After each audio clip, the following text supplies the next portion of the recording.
Bumuo ng koalisyon ng iba't ibang grupo para isulong ang reklamo impeachment laban kay Vice President Sara Duterte. Dati nang sinabi ng bise na handa siyang harapin ng reklamo.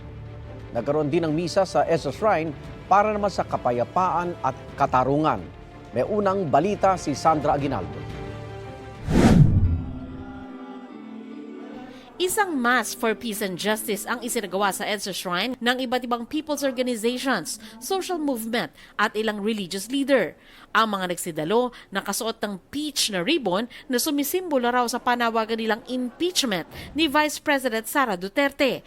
Ang iba may sticker sa damit na nagsasabing impeach Sara ngayon na. Sa misang dinaluhan ng 10 pari, hindi nabanggit ang pangalan ng bise, pero nabanggit ang impeachment at may panawagan para sa pananagutan at paninindigan laban sa umunoy katiwalian at maling nangyayari sa lipunan. Hayaan nating ipaliwanag ng mga taong dapat managot kung saan nila dinala ang pera ng bayan. Dahil ito ay ang ating obligasyong moral. Ang impeachment ay isang obligasyong moral. Kaya marami sa hanay ng simbahan ang kasama nyo ngayong hapon dahil naninindigan kami. Matapos ang misa, isa sa nagsalita si dating Senadora Laila de Lima, isa sa mga nag-file ng impeachment complaint sa bise. Isa itong moral obligation. Ang sino mang pinagkakatiwalaan ng taong bayan ay dapat maglingkod ng may integridad, hindi magsinungaling o maghari-harian. Inilunsad din ng koalisyon ang pagsasama-sama ng iba't ibang grupo para isulong ang impeachment.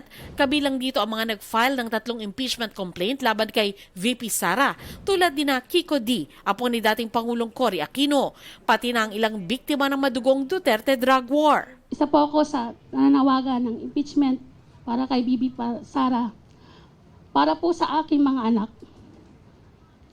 Gusto ko pong magkaroon ng tunay at katarungan po ang hustisya, ng hustisya. Isa po akong member ng EGK family na wala po yung aking asawa. Kaya humihingi rin po ako ng katarungan. Inanunsyo din na magkakaroon sila ng ilang pagkilos ngayong Enero para himukin ang mga kongresista na suportahan ang impeachment. Hinihingan namin ng reaksyon si VP Sara tungkol dito. Tinanong naman ang grupo kung pantapat kaya ito sa naging rally ng Iglesia ni Cristo bilang suporta kay VP Sara. Mas malaki naman ang Katoliko sa simbahan as INC, so hindi naman kailangan tapatan pa. Ito ang unang balita. Sandra Aguinaldo para sa GMA Integrated News.